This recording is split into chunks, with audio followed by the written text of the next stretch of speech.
Again, my name is Jason McLemore. I'm the Deputy Assistant Director for the Houston Airport Systems Office of Business Opportunity. So we're going to take a little change now.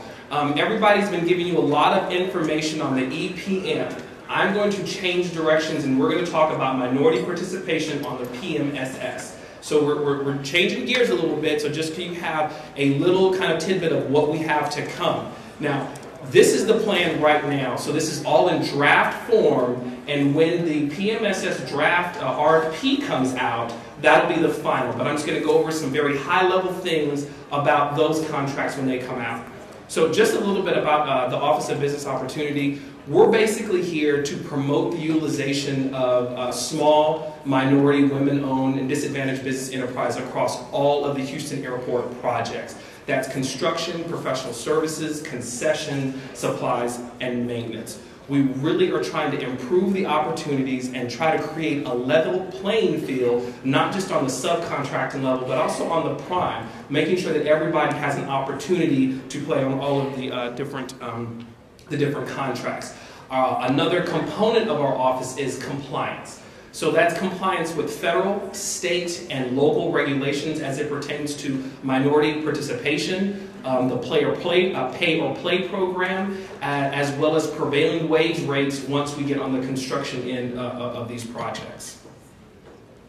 So the mission, again, as I've talked about, is to participate in a barrier-free environment for all minority subs. And then we also want to work with the primes on not just trying to find minority subs, but also if there's issues or concerns that we can help facilitate kind of coming into a mutual agreement. Ensure non-discrimination and provides the tools to make sure that everybody is successful on all of our projects. So for the EPM, there is no subcontracting opportunities. But for the PMSS, we are tentatively setting a goal of 35%.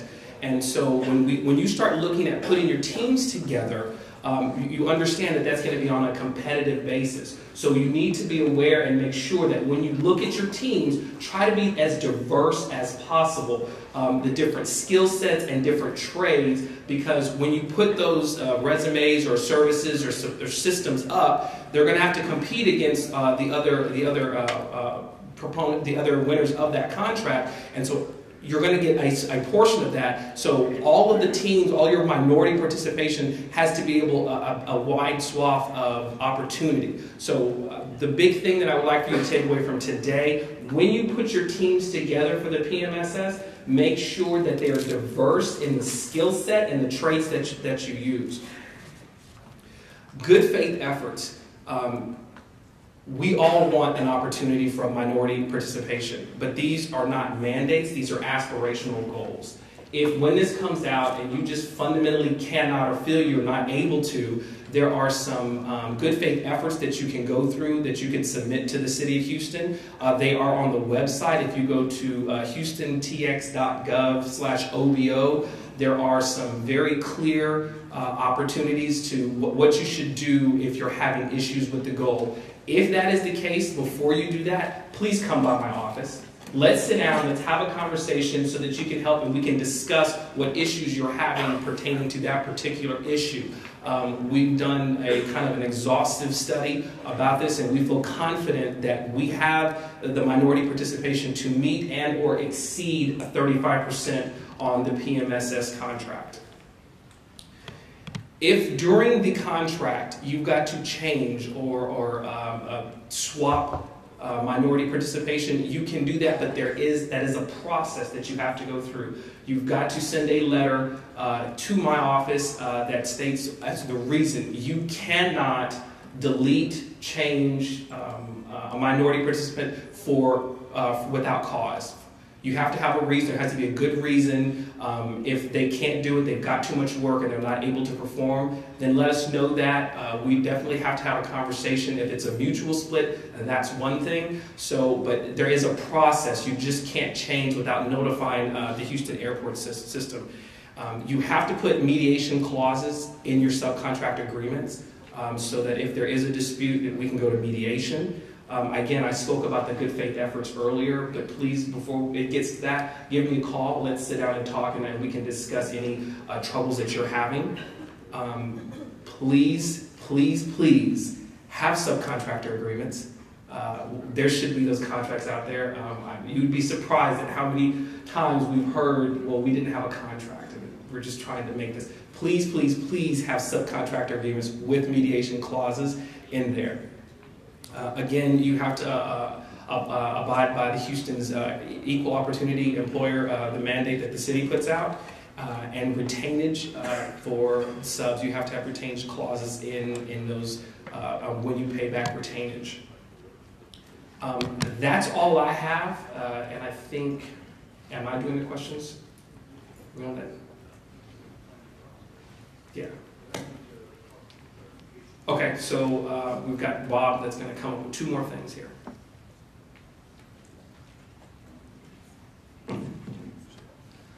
Good morning again. Just very briefly, I wanted to clarify two of the statements. One was verbally and one was in writing in our presentation from earlier this morning.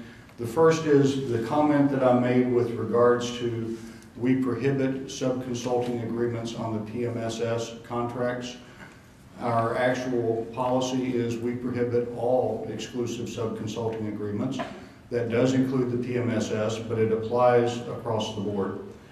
Secondly is in our presentation, I believe in our procurement milestones, we had a word there, my fault, that should not have been there, and that's when we spoke about enabling projects for utilities planning to solicit in November.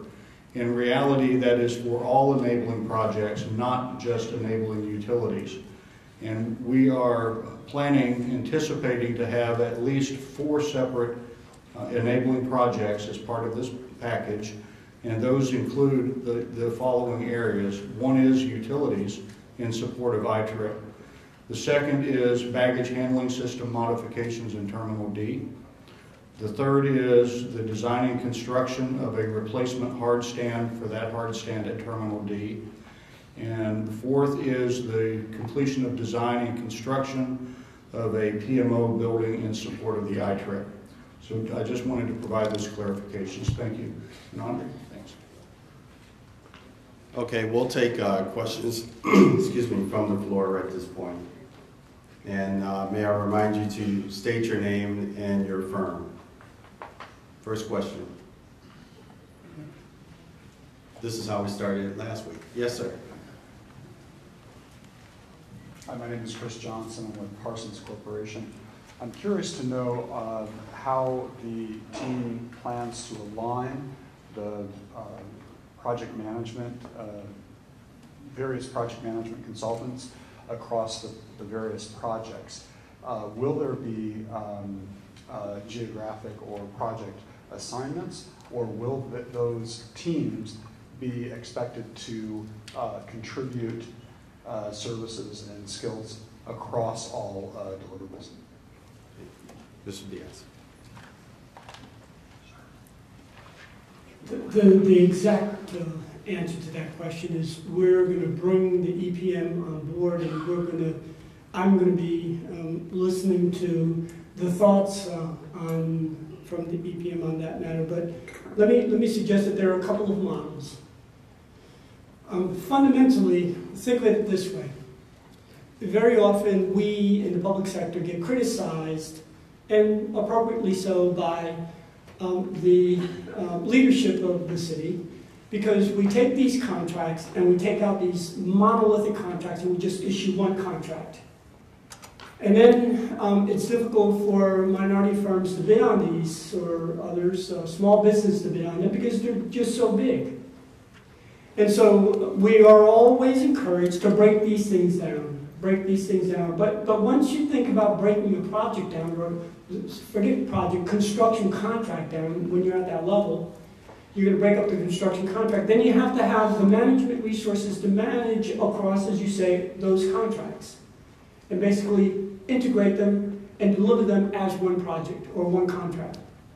Take that out one level, to the program or project level. That's what we're talking about doing here. So very often you can take one of two directions. In very many cities, small cities that don't have any resource at all, what they'll do is when they have a major project, a small terminal or runway project, they'll just hire a program management firm, and the program management firm does everything. And they do they hire the planners, the designers, the contractors, they do everything. What we're looking to do here is slightly different. What we're looking to do here is, as we've said, is we're going to take on the responsibility of managing across projects because we have a multiple project program that, as we've said, at a minimum consists of 5 elements. We're going to take that responsibility on through the executive program management team. But now you've got these 5 projects, and depending on the discussions we have, the advice that I get from the executive program manager, we might have 6 or we may have 4. That's to be determined. So now, once the EPM is on board, and you have these 5 elements, these 5 projects, think about it this way. One of the models is to take a project manager, a PMSS manager, and say, you're going to manage this project. Let's call it the international terminal. You're going to do everything. So give us all the staffing, all the resources, systems, schedules, budgets, everything for that project, and you run it. The project managers that you have on that team will report up through the manager of projects. All the controls will report up through the manager of controls. Your design managers will report up through the manager of design. And the overall direction will be given by the executive program manager. That's one model.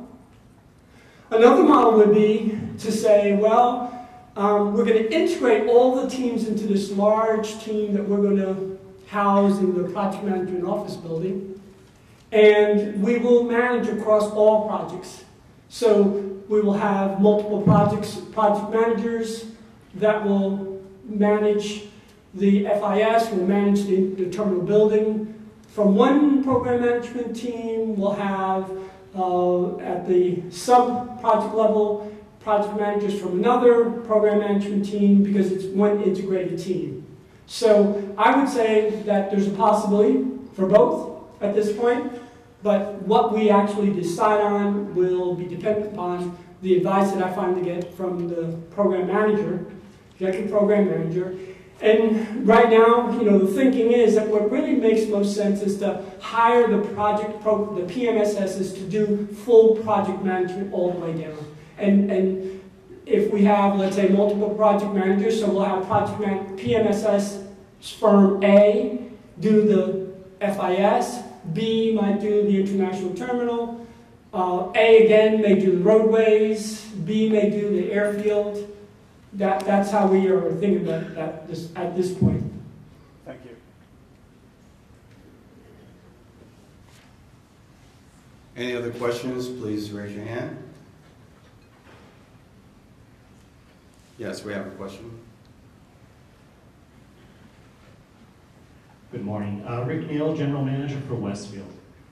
Given the current status of the City of Houston Planning and Permitting Department, being a little understaffed, new people, how does HAS plan to align with getting them on board as far as the permitting process?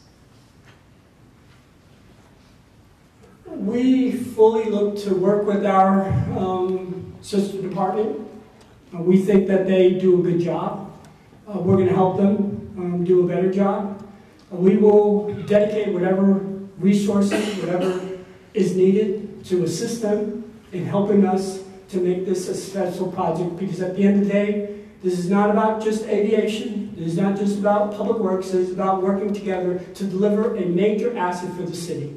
And so we're committed to do that, and I've gotten assurances from the new Director of Public Works that he too is committed to do that, and so we're going to make this a success. There's no question in my mind about it.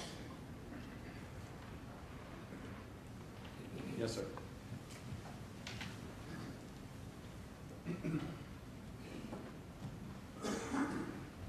Hi, good morning. I'm Brian Smith with Brian Smith Construction Inspection.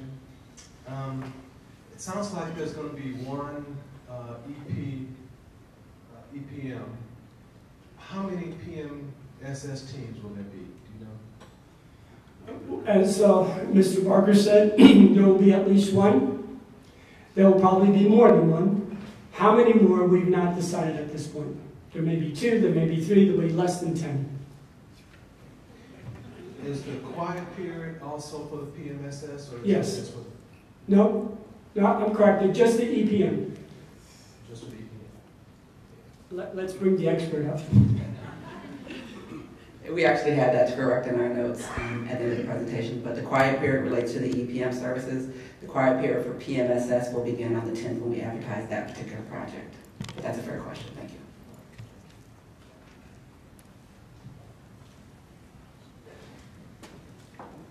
Good morning. Hezekiah Harris from CMGS. I noticed that you all stated specifically the subcontracting opportunities were not available on the EPM level. Would a joint venture be an acceptable vehicle by which to take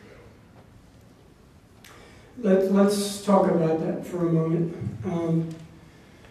We don't want to in any way suggest to you how you should structure your organization. However, there are some things that you want to keep in mind with respect to the EPM that is different than the other level. First is that this is an 8-year, probably going to be a 10-year assignment. So it's going to be a long-term assignment. And we want a commitment from the firms on the program manager and all of the 4 individuals, but we know that just as if we hire staff, opportunities come up, things change in life, and people need to move on. And so those individuals may have to be replaced for whatever reasons. And so 2 things about that. Number one, if you go to create a joint venture, be careful about structuring it such a way that if one of the individuals leaves, it destroys the joint venture. In other words, it would require us going back to council or back for authority to reinstate the new company or the new partnership. We're going to be looking to stay away from those kinds of situations. That's not good. Number 2, and this is very important, is the principal in charge of this effort, of this services, of the company, of the joint venture, partnership, limited liability corporation, whatever it is, the principal in charge, we expect, will have full authorization and power to deal with us, to deal with me on a day-to-day basis about any issue involving this contract. So if you're a large corporation and the chief executive officer is based in Singapore, and the regional manager that is going to manage this contract is regional manager for all of the United States, and that's probably not going to be a good thing. We need local, we need on the ground, we need access on a daily basis for any changes that we might have to make. So you might want to keep that in mind. And while I'm talking to this point, let me say the final point that I would want to make, and it is that, as I've said, this is a complex project. It's a complicated project, but the assignment is simple. It is about project management. It is about the practice, the art, and the discipline of project management. It's about understanding the tools that are used in project management. Project management plans, work breakdown structure, organization breakdown structure, integration, schedules, Gantt, PERT, CPM, charts that detail the work, integration of people, direction, executive leadership over the work that needs to be done, working in partnership with airlines, with the city and other departments in the city, with the regulatory agencies, with their own Houston airport system. This is not about bringing someone on board that wants to deal in engineering and wants to get into the nitty-gritty of HVAC or electrical subsystems because that's what they love to do. As a matter of fact, I don't want to hear that. I want to know if you're going to talk to me about a problem in HVAC, is it because you want to accelerate the schedule, or you can cut the budget, or you can improve the quality. But I don't want to hear about the problems with HVAC, or electrical, or structures or drainage or anything like that. That's lower down in the organization. Program management, project management is about delivering the project, having a clear plan, a clear direction of how we're going to get this thing done. Airlines in this country don't believe cities know how to do this. Rating agencies, you know, they say, welcome to the $1 billion club. You'll be the multi-billion-dollar club before this is finished. You know, and we're going to make it work. This is going to work. This is going to work right. Because we're going to bring on board that set of individuals that really know how to do this. This is what they do. This is all they do. And they want, the money's good, we're going to pay, but it won't be the money that will motivate this organization that we retain. It'll be the belief and the desire to get this one right. To be able to say, our name is associated with the success of this project, and we're going to deliver it. Any other questions? Sir. Yes, my name is Paul Solaro. I'm a Bannerbaum engineer. I had 3 questions. One was, if the firm was part of the PMSS, a part of a PMSS team as a sub-consultant, would they still be able to go as a prime on the design package? Second question is, I believe you described 5 major design packages earlier this morning. Is that it, or are there going to be more? Third question is, when will those RFQs come out? I heard conflicting dates this morning. So let me address your first question about whether if you are on the PMSS that you might be able to do construction work. Well, clearly it depends on what level and what service you provide on the PMSS. If you're leading the project, if you have your project managers, your senior project managers is running that project, well, you know, you can't do construction on it. That's not going to work. But maybe you might be able to do construction on some other of the packages. So we'll see when the EPM comes on board, we'll work out those details.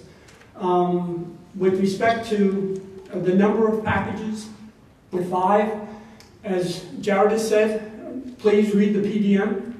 We have made clear that today this is the work breakdown structure at the element level.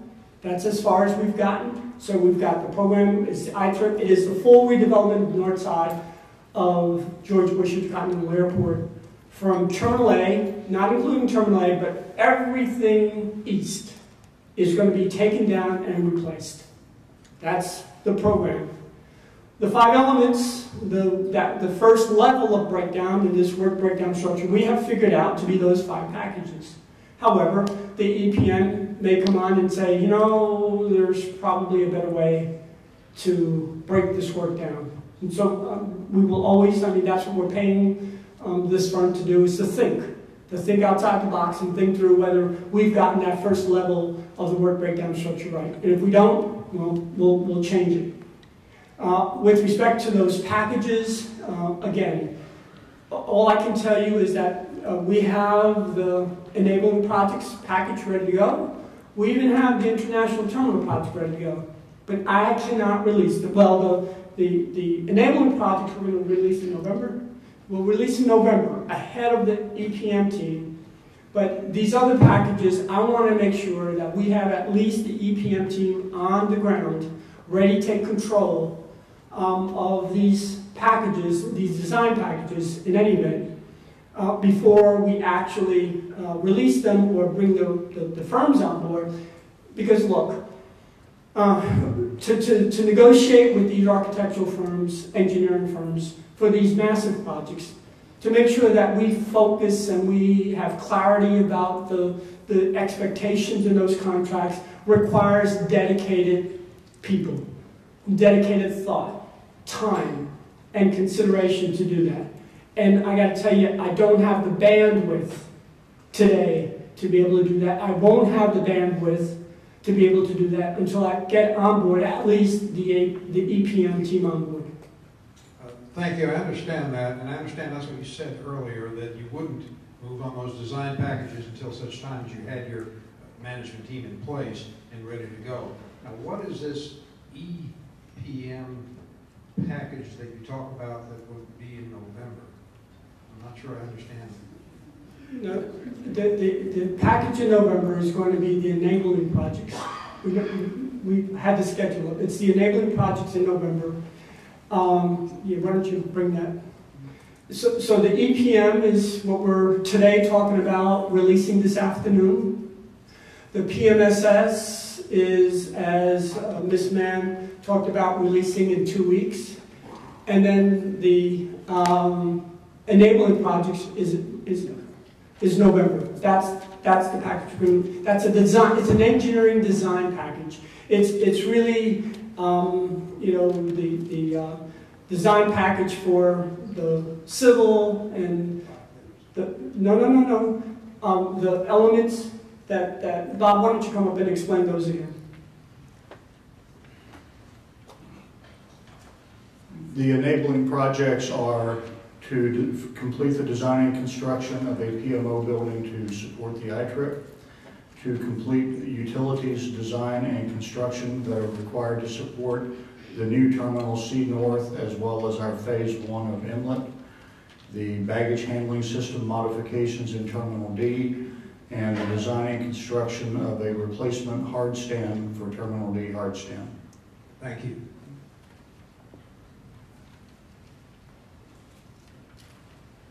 Anyone else?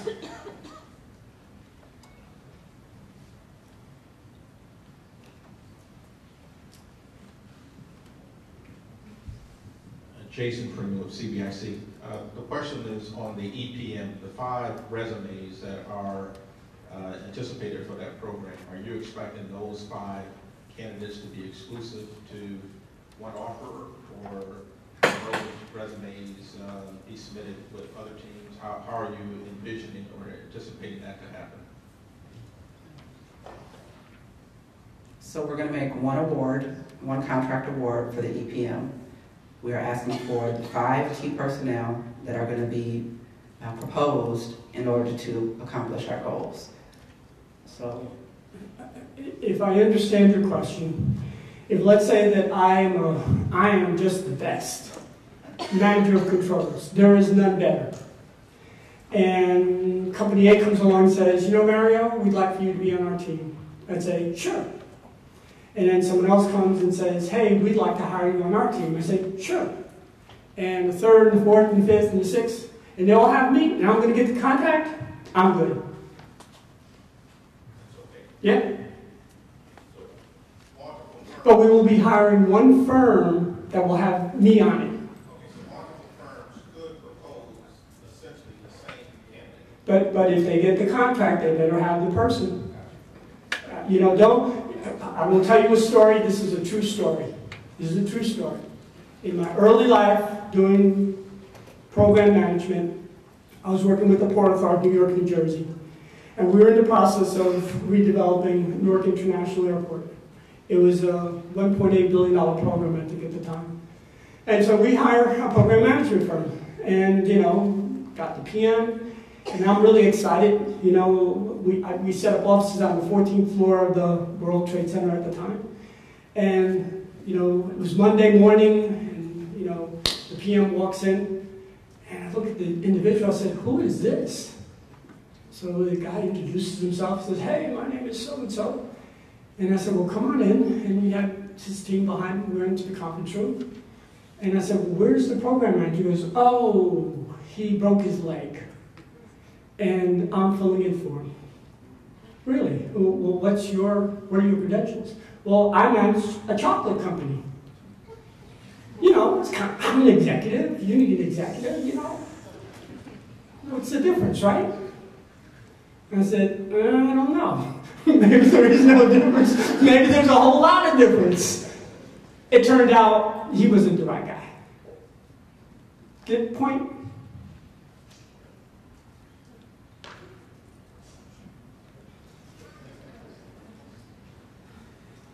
Any other questions? No, we have you, and then go ahead.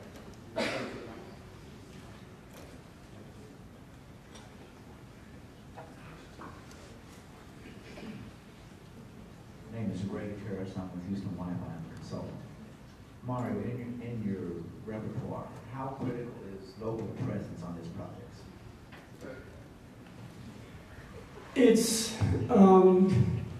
It's important from the point of view of Houston First. It's important from the point of view that if we have the talent local, I was just talking to someone earlier about, I met this individual and we were talking about, she was in the business of providing for, personnel. And I said, well, you know, do you provide relocation services? And I said, no. And I said, like what were you talking about? Like moving, you know, because we imagine there are going to be some relocation. People are relocating. However, don't ask me to relocate someone from Singapore.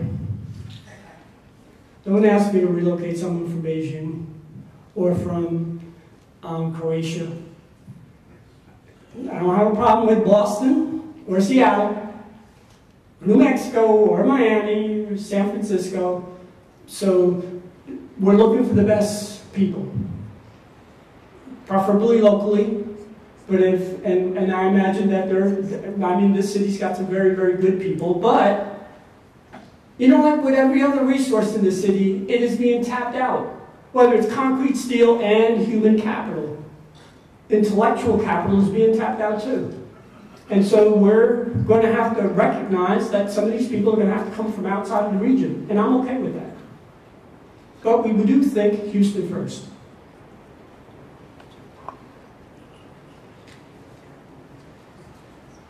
Okay, hi. I'm Catherine Twysinski from Arcadis. You mentioned for the EPM that having experience in a busy, congested international hub airport is absolutely key. So my question is, based on all the key terminal upgrades and new terminals being built on the world table, where are your reference projects? Where are you inspired? I'm sorry, let me just make sure that I address your question correctly. You're talking with respect to what kind of experience these individuals have to have? Yeah, so I'm thinking airports like Heathrow, Dubai, Sao Paulo. Well, it doesn't necessarily have to be airports. Look, if you have a program manager that has put the man on the moon, I mean, you were the program managers for NASA, and you basically managed the program that built the rockets, that thought through the technology and the guidance systems and the propulsion systems and the environmental systems that made that successful launch to the moon. Do you think they could do this? If you have a program manager who has built a nuclear power plant with the complexities of a nuclear power plant, or a refinery here in Houston or anywhere in the world with as much piping and pumping and attention to quality, do you think you can do this? Probably. If you're a project manager for Boeing Aerospace and you're the project manager on a Boeing 787 or the 777X, and you have delivered that project, you think you can do this? Yeah. That's the point that I keep making. This is a complicated project, but it is not the most complicated project in the world. It won't be, and relatively speaking, compared to some of these other projects, it's a pretty simple project. But the assignment is simple. The assignment is to provide clear, good project and program management practice, services, and discipline using the proper tools, methodologies, and means of project management to deliver a project. And if you can do that in any one of these areas, you certainly should be able to do it here.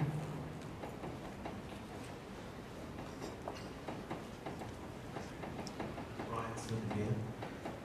Now the DPM refers to a new multi-use complex admin building, but I hadn't heard anything mentioned here. Is that going to be part of the program, or will it be done outside of that? The PM? Oh yes, that's the... So one of the first things that we need to do is where we're going to house all these people. We anticipate that there are probably going to be 100 to 140 consultants working on this program at any particular time once it spools up to full speed. And so we don't have the facilities. So one of the very, very, very, very first projects, kind of like to see if this PM understands what they're doing, we're going to give them a little project of about 6, 7, maybe 10 million to build a little building. See if they can get it right. That's the PMO. And so maybe we'll have another RFQ after that. But that'll be the test case. Can you build a little? It's a box. It's a single story. It's maybe 45, 65,000 square feet. Tilt-up wall construction. It's a greenfield site. No complications. You got to put an air conditioning package on it. Get some lighting, some electrical. I think we can do it with the people in this room. All right. Yeah, that's the way to do it. Okay. The second question I had, so that's the PMO, that Yes. that. Okay. So now the EPM can't subcontract, but it can be a joint venture. Is that right? So there's really nothing for the EPM to subcontract. This is a contract for 5 individuals, not services, 5 individuals who will basically manage this program as an extension of my staff. Where they come from, that is the organization that brings them to the table. It could be a joint venture, it could be a limited liability corporation, it could be a partnership, it could be a joint venture of the 5 individuals. Now, I caution that if 5 people want to get together and they want to bid on this, I'll give you that extreme, because I think it makes the point. So think about it. I get together with 4 other individuals and we're going to be joint venture partners on this. Okay. And so what happens is that a year later, I say, I got another opportunity, or I want to retire, I want to leave. Well, that joint venture partner, when I pull out, is no longer the joint venture partner. That is, I can't simply ask someone to take my place. Because to do that means amending the contract with the new joint venture of which I was part, that I am no longer a part of. And that creates complications that we want to avoid. So think about that as you structure your arrangements. Any other questions from the floor?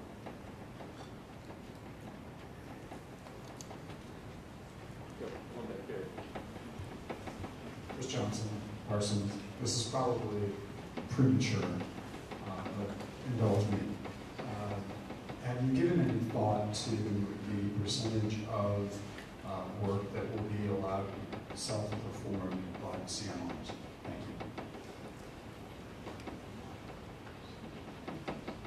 you. So I guess in reverse, the question is, have we given any thought to what percent would be subcontracted to minority women business firms? And even there, that's not a full answer, because you could have a joint venture of a majority and minority firm, where the minority firm self-performs some of that 35%.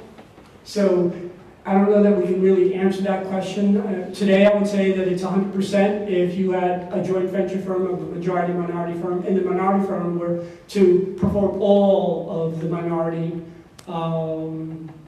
responsibly under the contract. Short of that, it'll be something less than, and I would imagine on these projects, I don't know, it'll average from the airfield work maybe as low as 24% to as high as, again, 35%.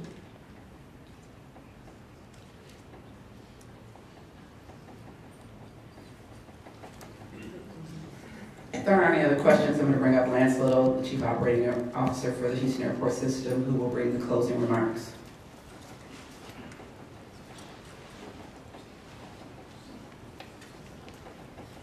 So I don't get an applause?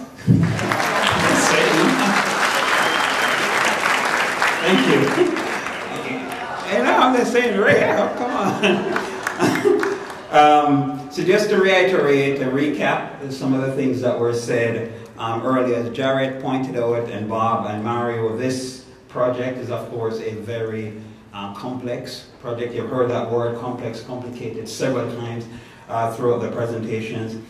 And if you look at all the components, whether it's MLIT, whether it's a baggage handling system, the enabling projects, the FIS, the ramp, the roadwork, it's a very complicated project. And as Justina said, as you will see in the RFQ that will be released today, as you put together your proposals, we're looking for, of course, the tried and tested, but we're also looking for a new, innovative way of accomplishing the goal that we've established, or accomplishing the scope of work. So think outside the box when you submit your proposal. And again, bear in mind that as we execute, or you guys propose, or you're going to execute this, we still have an airport that will still have to operate. Some draw the analogy as you're operating on this patient while the patient is walking around, right? It is that complicated. So bear that in mind when you submit your proposal. We're also hoping that you know of a clear understanding of the different role between the EPM and the PMSS. And I think Bob pointed out again the role of HAS, which is primarily approval. EPM takes the leadership of the program. The PMSS will manage providing services, systems, and the teams. And then, of course, at the lowest level, we'll have the AEs and the contractors that's responsible for execution. Again, let me reiterate, we prohibit exclusive sub-consulting agreement across the board, right? Across the board. Bob pointed out the measure of success, of course, is we bring the projects in on time, on schedule, on budget, and with the level of quality that we're expecting. Justina pointed out, and you'll see it also in the RFQ that's released this evening, the emphasis on how important it is, the quality of the 5 people that we're going to be selecting. If you look at the evaluation and the scoring, that accounts for 50% of the total score. So we're not looking for C players or B players or B plus players. We're looking for the A players, right? That is extremely important. When you look at the scoring, that's where the emphasis is.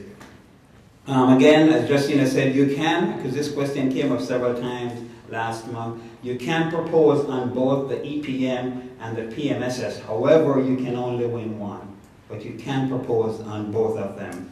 Key dates, 2 key dates. The deadline for questions on this draft RFQ that we'll submit later on today is the 22nd of September, which is next Monday. And then the final RFQ will be released next Friday, which is Friday, September 26th, not the 16th, 26th. No goals for the EPM. And currently, as Jason said, we have a tentative 35% MWBE goal for the PMSS. The quiet period starts at close of business today, not next week, Friday. 5 p.m.? For EPM. For EPM only. And then the quiet period for PMSS will start once we release the PMSS. The last thing point I'd like to make is just a reiteration of what I said last month when I was here. I envision in 10 years, in 20 years, in 30 years, I'm going to be traveling through this terminal. I'm going to be traveling through this terminal with my kids, with my grandkids, and hopefully with my great-grandkids, if I live that long, right? Because we have no doubt, as Mario said earlier, this is going to be a successful project. However, we cannot do it without you guys. Jared pointed out some time ago that we build terminals every 10 years, every 15 years. You guys do it every single day. There's no way we can do it without partnering with you. You guys have the expertise, you have the professionalism to get this thing done, to get this project done. I expect this terminal to be a part of my story. I'm hoping it will be a part of your story, because we all know it's going to be a part of history. So thank you guys very much for coming out today. We're looking forward to getting your proposal. Thank you and have a wonderful day.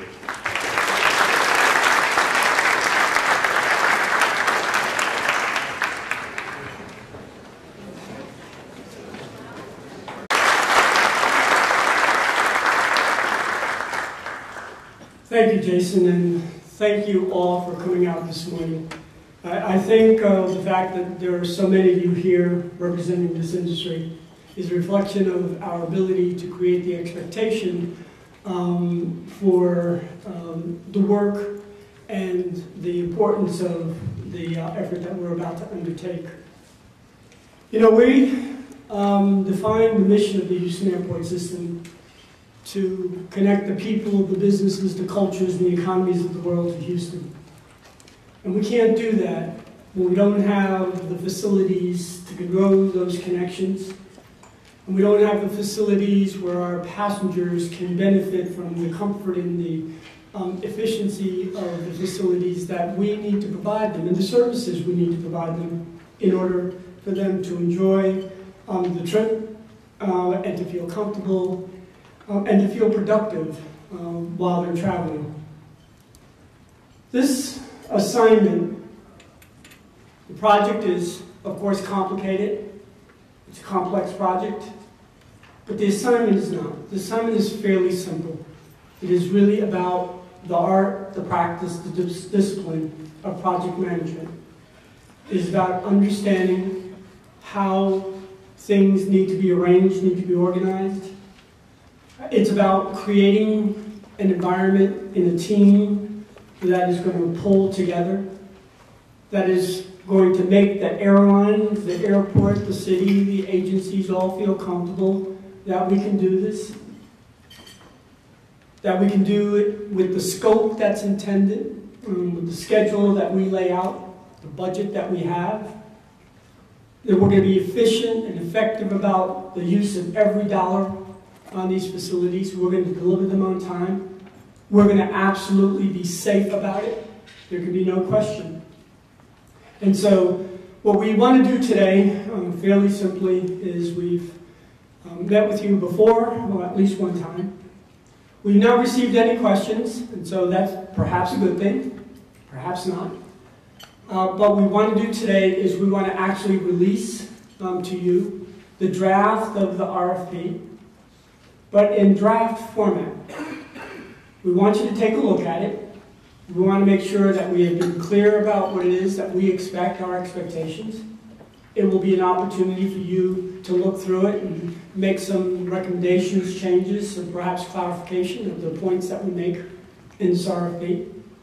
Help us make sure that it's comprehensive in terms of what a true PM service should look like and what kind of services need to be provided. And then over the next week we will listen and we will amend and modify the RFP and put it into final form and then release it. To talk more about that later on, of course, will be our Director of Procurement, Justina Mann, who will speak to that, Bob Barker, and is Jared here? Is Jared going to do that? Jared will remind everyone about what this project is. I don't have very more words or thoughts to share with you at this point. I think I've made the points that I think are really pertinent and important to make at this juncture. And so again, I want to thank you for coming. I look forward to receiving a healthy number of proposals and getting this operation underway. A lot of people have asked me, where are you with the design packages for the enabling projects or the roadways or the terminal, the FIS, and what I tell them is that I can't release those packages. We have them ready, but I can't release them because I don't have the horsepower to drive those packages. I don't have the team in place to manage those packages. And I know full well that it really makes no sense to hire architects or hire engineers and start designing something without the ability to give them guidance and direction and leadership on where we are going and how we should be getting there. Once we bring on this PM team, I think the team, the extension of my staff, will be there, that we can really, in earnest, begin this journey to producing one of the finest facilities in the United States, and really a reflection of what Houston is, can be, what will be, once we get this facility built. So again, thank you for coming.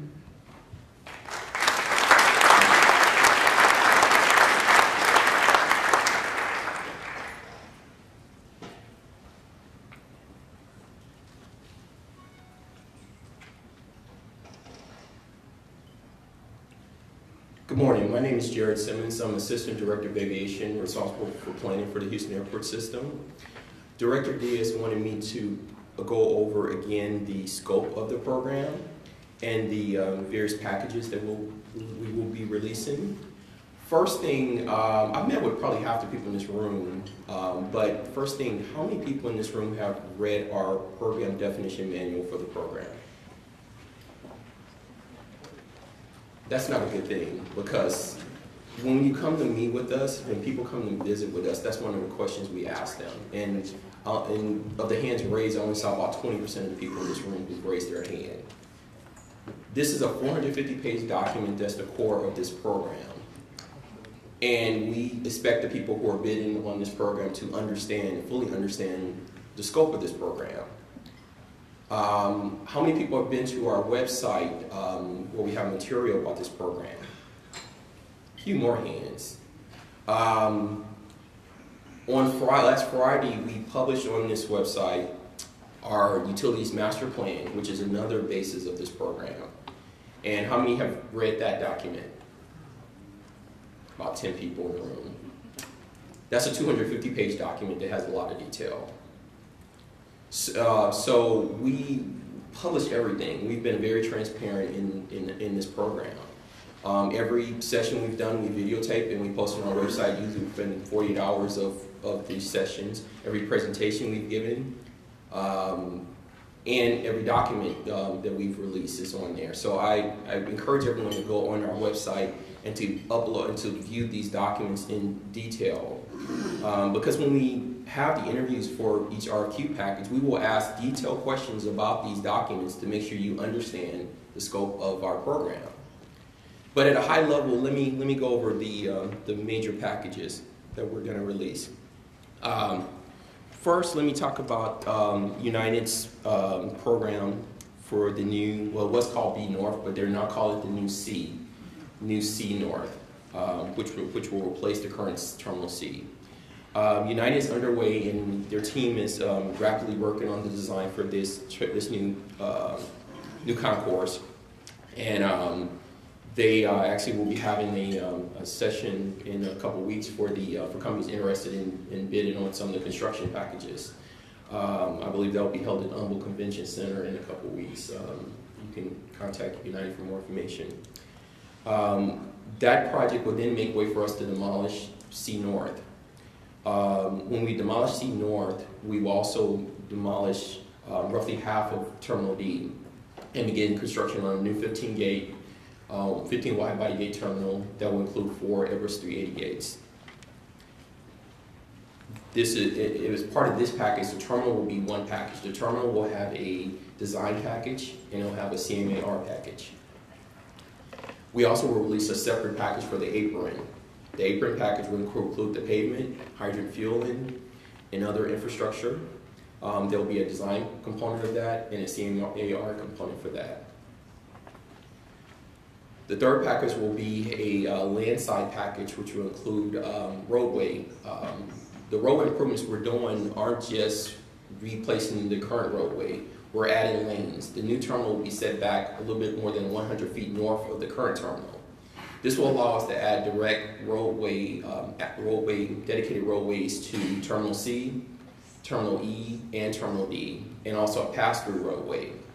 What often happens today is traffic backs up from sometime Terminal C or Terminal E, and they restrict access to the other terminals.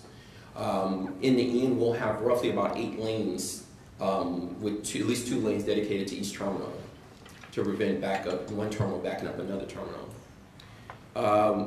We have the utility package, which is a very large package. We're not just adding utilities for the new C North or for Terminal D, we also are replacing aging infrastructure. Most of our infrastructure is 45 years old. This includes our chilled water lines, hot water lines, power lines, fiber optic cables, and drinking water. We're adding new, and these will be redundant lines to all of our terminals through this program. This involves building a tunnel. The tunnel under this program will be the first phase of the tunnel will go from Terminal B through Terminal D and Terminal E. We also will be building a new utility site just adjacent to this hotel that will include new transformers from CenterPoint, new switch gears for terminals B, C, and D. We also will include new water tanks because we have water pressure problems from the city. It will be 2 half-million-gallon tanks that will fill at night, and we'll pump from those in the daytime to boost our water pressure. The site will also include provisions for future generators or other backup power, but that's not part of the scope at this time. So that's the utility package. The final package is improvements to our federal inspection facility, our customs facility. Those plans are still underway. We are having weekly negotiations with the airlines and with Customs and Border Protection, also with TSA, because we're going to do some major improvements to our security checkpoints in Terminal E. This will be a very large package, and I can't go into detail on it at the moment, but we will release a PDM, program definition manual on this around the 1st of November. So those are our major packages that we're going to be releasing, and as I mentioned, each of those packages have a design component and a CMAR component. So there's going to be a lot of work out of this program. And just to give some clarification, we limit primes to winning only one of these packages. So if you're a prime, the way I say it's like lottery, you can keep playing until you win a package. And the packages are spread out because our procurement can only handle so many. These are very large packages under this program. So these packages will be spread out roughly 1 a month, starting in the next week or so through roughly the middle of next year. So if you don't win a package, you can keep trying to win a package. So there's a lot of opportunities under this program. So now I'm going to turn it over to my colleague, and I'm not sure who's next. Oh, before I end, this is the a rendering of the utility corridor project, the utility tunnel project. So as I mentioned, the enabling projects are not a small endeavor. Right now, it's the second largest package after the terminal that we will be releasing.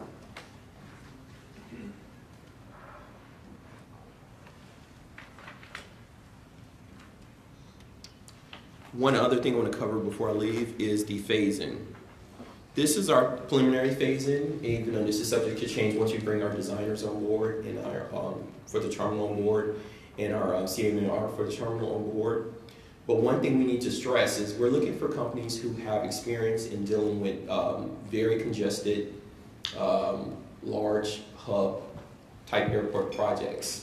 That's going to be a prerequisite because we not only have to maintain our current operation, which is maxed out between noon and 6 p.m., we're growing.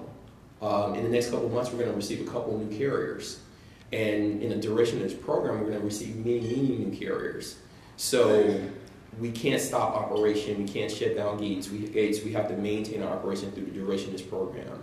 So that'll be one key thing we look for in all of the companies who we will engage for this project. So now I'm going to turn it over to my colleague Bob Parker, who will talk more about the executive program advisor RFQ we're going to release today. Thanks.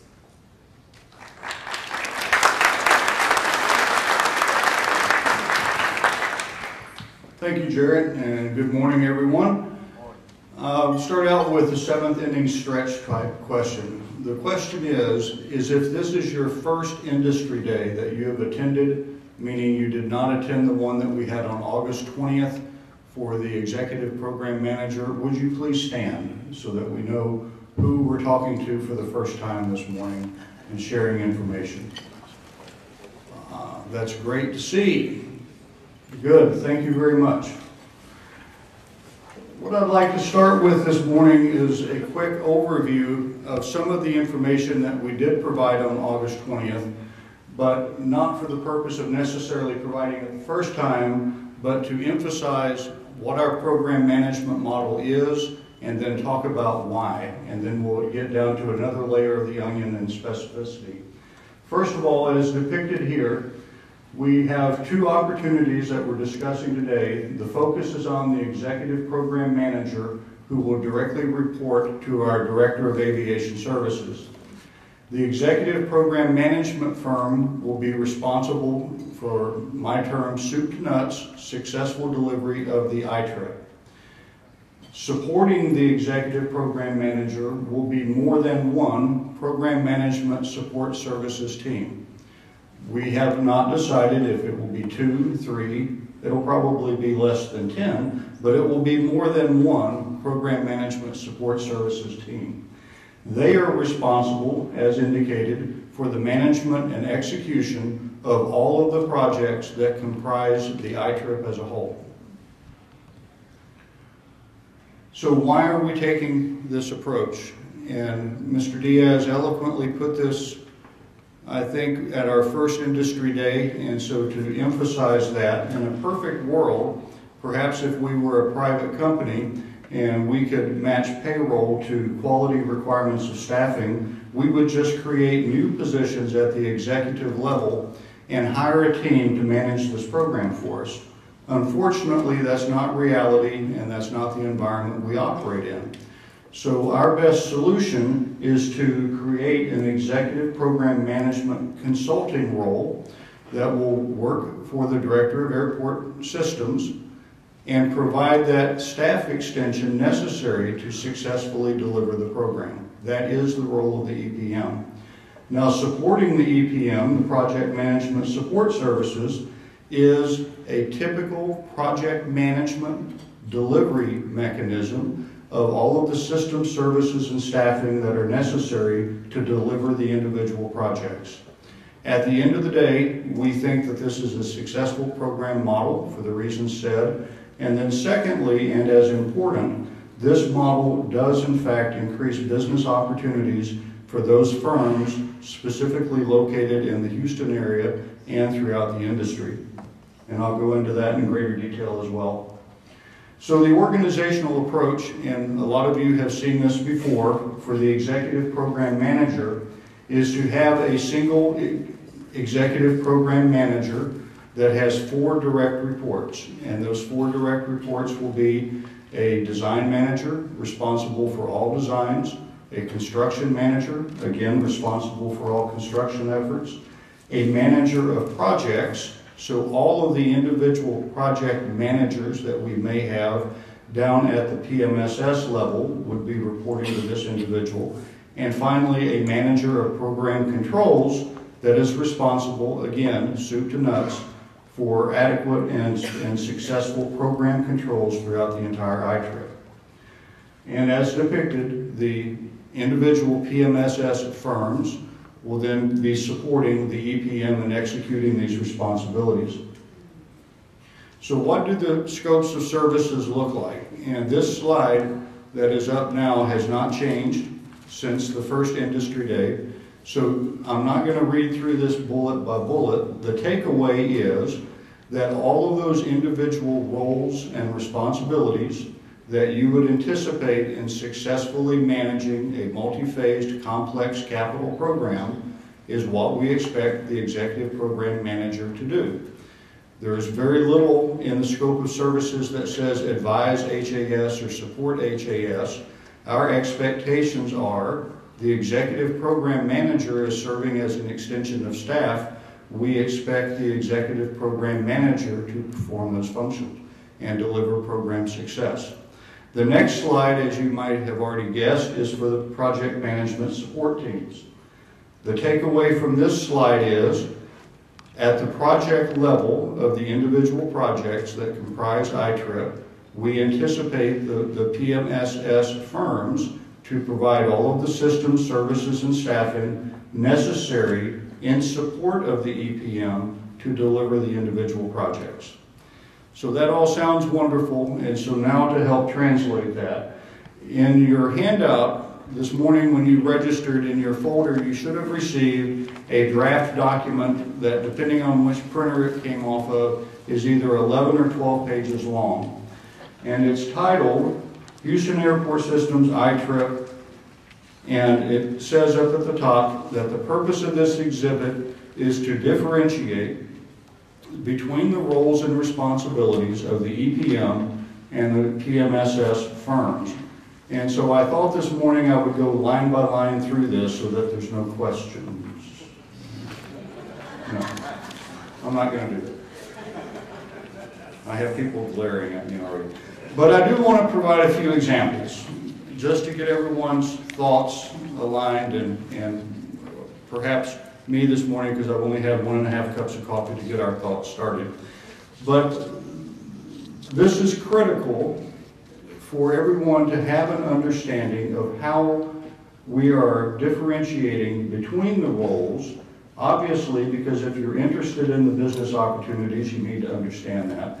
But secondly, we continue to get input. We hear feedback, obviously, that the PMSS firms are nothing but a body shop. And that is, there could be nothing further from the truth when you go through this 11-page document and however many rows of information on here.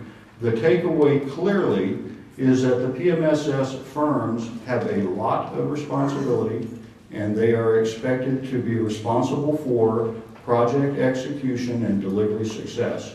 So a couple of examples is, if you'll turn to page 2. And under performance management, the second row from the top.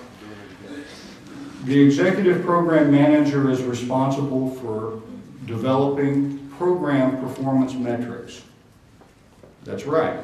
If you will see to the right of that, that does not mean that the PMSS firms sit there and wait for the EPM to hand off what performance metrics are that they have to perform to. No, the responsibility of the PMSS firms for the EPM is to develop those metrics for each and every project. There's a significant difference in mindset between the two approaches. Next example, if I may, is on page 3. And about 2/3 of the way down the page, under program initiation phase for responsibilities, is work breakdown structure. I think 99% of everyone in the room knows what WBS is, and you understand the challenge of that for a program with this many moving parts and pieces. But you'll notice that, again, the EPM is responsible for the WBS all the way up at the program level. Well, the support of developing the detailed WBS at the project level is the PMSS. It's not the EPM, right? So now if we can go to page 5. Master schedule, one of the most important things following agreeing on the WBS. Again, the EPM is responsible for developing the integrated program schedule. The individuals that are going to develop the project schedules and all of the phasing is the PMSS, not the EPM. So I'm going to stop there with that because you all likely can read better than I can anyway. But the clear takeaway is that the PMSS is not a body shop. It is a group of more than one, I'm saying that carefully, PMSS firms that are going to deliver the system services and staffing, whatever it takes, based on the EPM's recommended organization structure to deliver each and every one of these projects on time. So in closing, what are the benefits of what we're doing? And this is, again, a summary. I've said most of this already. First off, we believe that it delivers program success for the City and Houston Airport System. Secondly, it does increase business opportunities. We prohibit any exclusive sub-consulting agreements at the PMSS level or below. The program is organized not only for success from our perspective, we believe it's also organized for success from your perspective. There is a clear focus on program leadership and project management and execution, and the two, in some programs, as you know better than I do, those roles can sometimes get clouded for various reasons. Our approach is to separate the leadership from the management and execution so that everyone can focus on the task at hand and succeed. We're not setting up a program at this point or at any point to increase risk of failure, right? That's not what this is about. This is about setting it up to succeed, and we believe that we have done that. Finally, I truly believe that this is an exciting program. It's not just exciting for IAH and Houston Airport System. It's exciting for the city. It's well needed. It's also exciting for the aviation industry in the United States. And we think that this provides an excellent opportunity for your firms to participate in a very dynamic program that's going to succeed, and our children and their children will be using the facilities for many, many years. And with that, I have to always say, those of y'all that know me know that I do tend to be black and white and focus on the bottom line, so there is a bottom line to this slide. And so I've talked about program success a number of times, and so in closing, what is that? And in our viewpoint, that's a program that's delivered on time, on budget, within the agreed upon scope, and delivering the quality that we anticipate in the facilities. And with that, thank you again for attending this morning, and I would like to pass the microphone to my colleague, Ms. Justina Mann. You'll see that she and I coordinated this morning so that we are together in our colors. Good morning.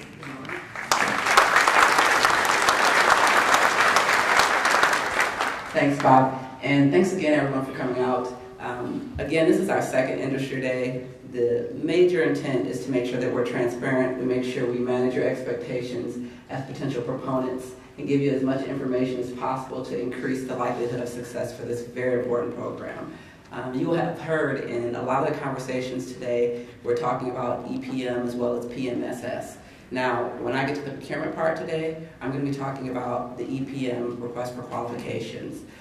The reason we're talking about EPM and PMSS is because we know that we have both parties in the room as far as interested proponents, but also to give a better understanding of the difference between the two and what each of you can expect. We fully understand, and I'll talk about that shortly as well, that some companies may be going after both. And I love that, Jared, that analogy is like the lottery shoot, try and keep purchasing tickets till you win. So today I'm going to talk about the minimum personnel requirements and how that is going to be key to even being considered for evaluation. I'll talk about the key requirements that are in this RFQ. I'll talk about the evaluation criteria, the procurement milestones that you can anticipate, as well as everyone's favorite quiet period. So let me start with the minimum personnel qualifications. Now, we're going to release a draft of the solicitation as well as a sample contract by close of business today. So everyone will be able to go to the website, and we're going to put it in two places so that no one will miss it, under doing business as well as on the iTrip page. This is just a highlight of some of the minimum requirements that are in the solicitation. We have been very mindful to understand what is key to make this program a success. When I look at the evaluation criteria shortly, you'll see that the individual personnel that are proposed are the heaviest part of this project. So if you look at some of these minimum personnel qualifications, and again, this is before you will even be considered for evaluation by the evaluation committee, we want to understand that you have at least a minimum of 15 years of demonstrated experience per position. So these are several that aren't in the actual RFQ. We have delineated the minimum qualifications per personnel. So again, this is just a high-level summary. We want to understand your track record, and we've extended it to be not just in aviation, but in major capital programs. And we thought that would increase the candidates that we would get to be qualified for this position. We also want to have demonstrated experience, and we have criteria for how we will be able to understand that you have demonstrated your experience in delivering major capital programs. We have page limitations, so we want to make sure we just stick to just the very critical things that you think would be important for us to consider in evaluating your statements of qualification. I'm trying to stay away from this mic, it's not awfully loud. Award limitations, and these are some of the key requirements that are in the RFQ. We have, of course, where you can submit, this is a lottery deal, more than one proponent, but you will only be awarded one. Now, this is my one time where I'm going to talk about PMSS. PMSS is anticipated at this time to be released within the next 2 weeks. I just don't have the date in front of me because there's so many of you looking at me, right? It's a lot of pressure. But bottom line, it's going to be 2 weeks out from when we release the EPM RFQ, and those will be RFPs. The EPM, however, as it relates to the solicitation that we're talking about today, will not be able to subcontract any of the work. So as you saw the organizational structure that Bob talked about earlier today, if not, it was in the previous industry day, where there are 5 key personnel that are associated with the work that will be required to do the iTrip program. Those positions are not able to be subcontracted, and we'll talk about that later as well. The contract term is going to be 8 years with 1 2-year option, so this is a long program and we'll be in for a long haul. And there is information in the evaluation criteria. We want you to demonstrate that the personnel that you propose are going to be committed to this project. As far as the evaluation and selection criteria, this first one, individual professional experience and knowledge, that is 50 points out of 100. So that is what is the most critical part of this program, is to understand that the persons that you are proposing are going to be able to carry this to the finish line. It's going to require a committed leadership team, and we want to make sure that there's an integrated approach that you can present to us with the individuals, as well as an understanding of the management approach and understanding of the requirements. So that's where we want to understand, and we're going to evaluate you based on the adequacy and the effectiveness of the described approach. How is it that you're going to get the work done? Some of them, at a minimum, what we'll ask you to describe in this section, which of course has page limitations, is your overall approach to the program, your general work plan that describes how you're going to get the work done. We're going to ask for your methodology for managing the task and completion, which is, again, why we have emphasized throughout these conversations this morning and previously of the relationship between EPM and PMSS. Because we want to understand when you submit your statement of qualifications that you have a way that you know, based on experience or otherwise, or even if it's unique, how to make that happen, how to make that relationship work in a way that we can have HAS's requirements met. And in those cases, we ask for you to demonstrate and submit a documentation that shows where, if you have these innovative approaches, where that has been successful in the past.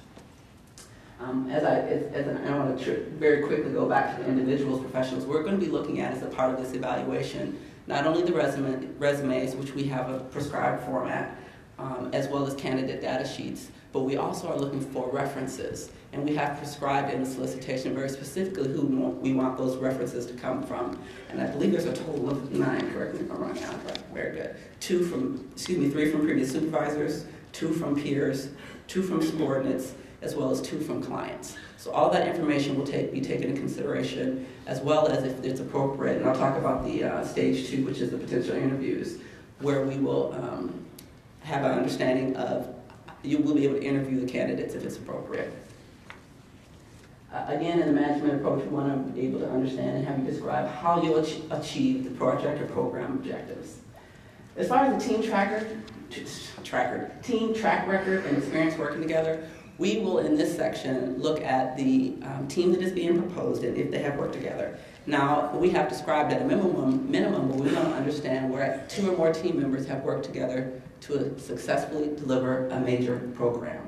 And so we have described that in the solicitation.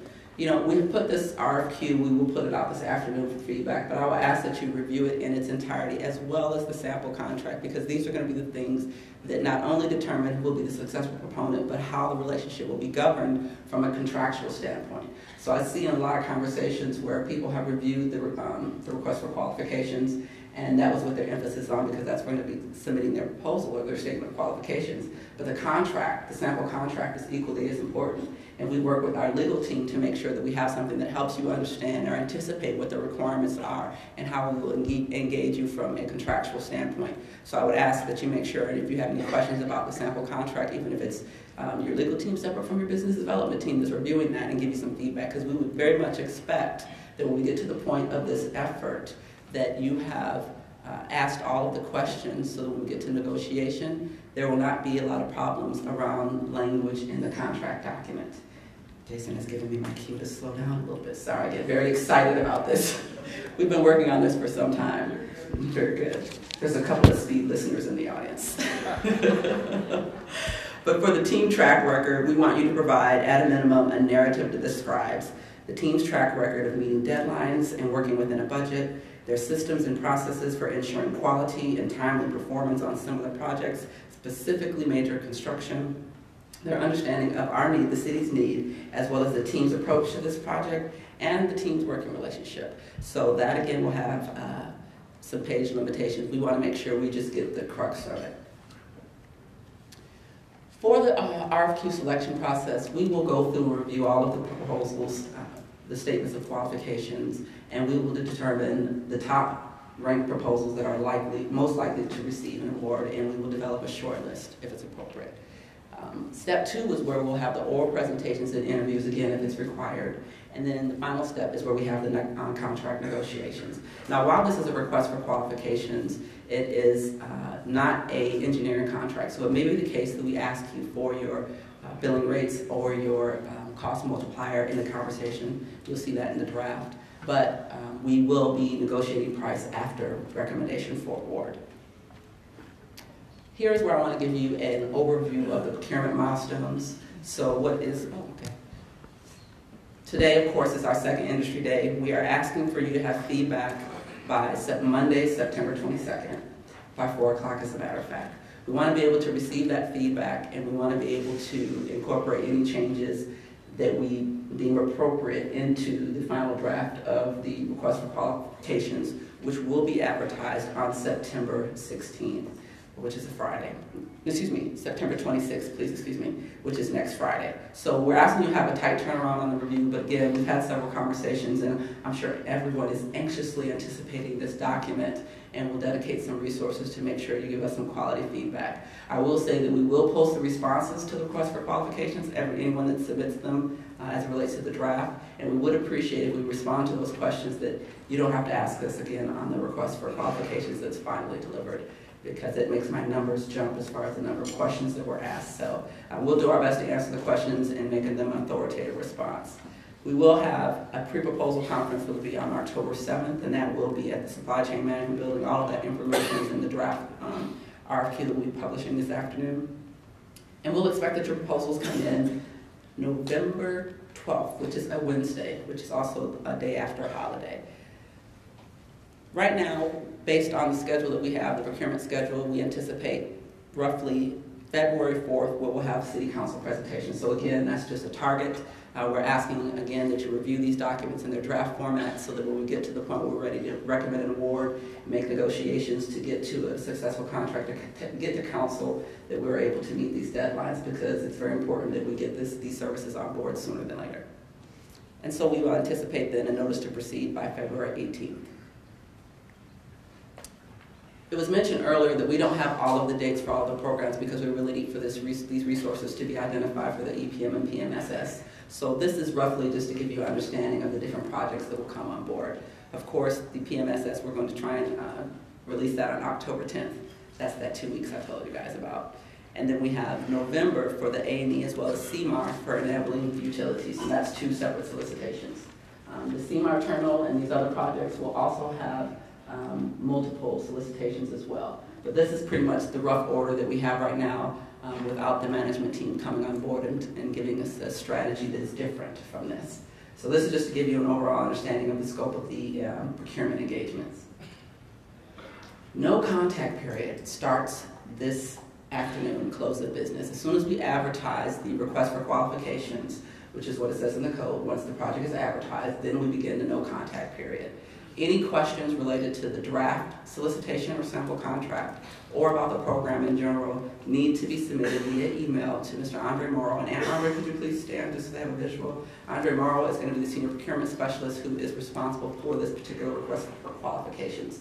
And he will receive all of your questions and make sure they are distributed to the appropriate business partners within the Houston Airport system to provide a response. When we say no contact period, it is in the true sense of the definition, which means you will not be able to contact HAS personnel, senior management or otherwise.